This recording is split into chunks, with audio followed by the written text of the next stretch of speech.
서울시청 시흥신도시와 주변 지역의 최근 3년간 토지 거래를 KBS가 전수 분석한 결과 투기로 의심되는 지분 쪼개기 토지가 20%가량 되는 것으로 나타났습니다.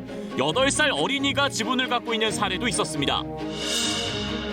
정부가 투기 의심 공직자 23명을 추가 적발해 수사 의뢰했고 청와대는 직원 1명을 대기 발령했습니다. 경찰은 투기 혐의를 받고 있는 LH 직원 3명을 불러 개발 정보 유출 여부 등을 조사했습니다.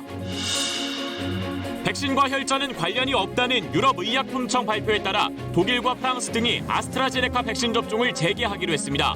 우리 방역당국도 아스트라제네카 백신을 계획대로 접종하겠다고 거듭 확인했습니다. 미국과 중국이 바이든 행정부 출범 후 첫 고위급 회담에서 정면 충돌했습니다. 미국은 신장과 홍콩 등 중국 인권과 영토 문제를 비판했고 중국은 미국의 인권 문제가 뿌리 깊다며 내정에 간섭하지 말라고 맞받았습니다. 단일화 여론조사 방식을 놓고 맞서던 오세훈, 안철수 두 서울시장 후보가 서로 자신이 양보하겠다며 야권 단일화 시한을 24일로 다시 정했습니다. 민주당 박영선 후보는 재난위로금 10만 원 지급 공약을 발표했습니다.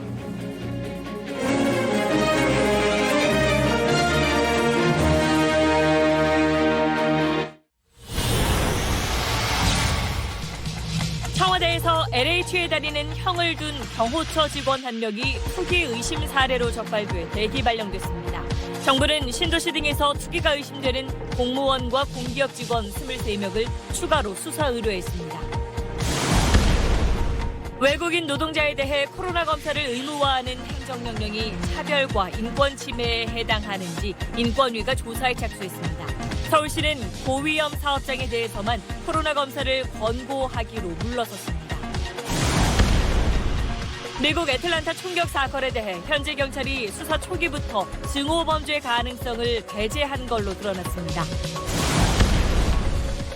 지난해 말부터 도로에서 제한 속도를 크게 넘는 초과속 운전자는 징역형까지 받을 수 있는 도로교통법이 시행되고 있지만 이런 초과속 질주로 적발되는 사례가 잇따르고 있습니다.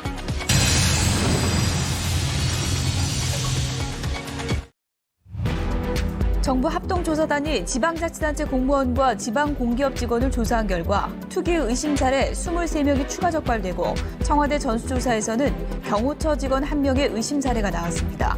관련 자료는 모두 특별수사본부에 넘겨집니다. 정부 여당이 공직자 부동산 투기를 막기 위해 부동산 재산 등록 대상을 모든 공직자로 전면 확대하는 방안을 추진합니다. 미공개 정보를 이용해 투기할 경우 최고 무기징역에 처하는 법안도 국회 상임위를 통과했습니다. 서울시장 야권 후보 단일화가 난항을 겪으면서 오세훈, 안철수 후보가 결국 각자 후보 등록을 했습니다. 두 후보는 여론조사 방식을 놓고 반박에 반박을 이어가다가 서로 양보하겠다는 입장을 밝혀 타결 여지를 남겼습니다.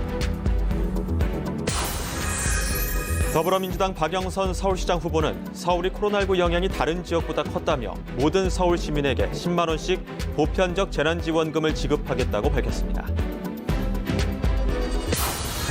박형준 국민의힘 부산시장 후보는 해운대 LCT 아파트 분양권을 아들에게 웃돈 1억을 주고 산 것으로 드러나는 등 의혹이 커지자 불법이나 특혜는 없었다고 해명했습니다. 더불어민주당 김영춘 후보는 박 후보에 대해서 국정원 불법 사찰과 자녀 입시 비리 개입 의혹까지 더해서 비리 의혹 종합 세트라고 비판했습니다. 정부가 요양병원과 요양시설에 만 65세 이상을 대상으로 한 아스트라제네카 코로나19 백신 접종을 계획대로 다음 주에 시작하기로 했습니다.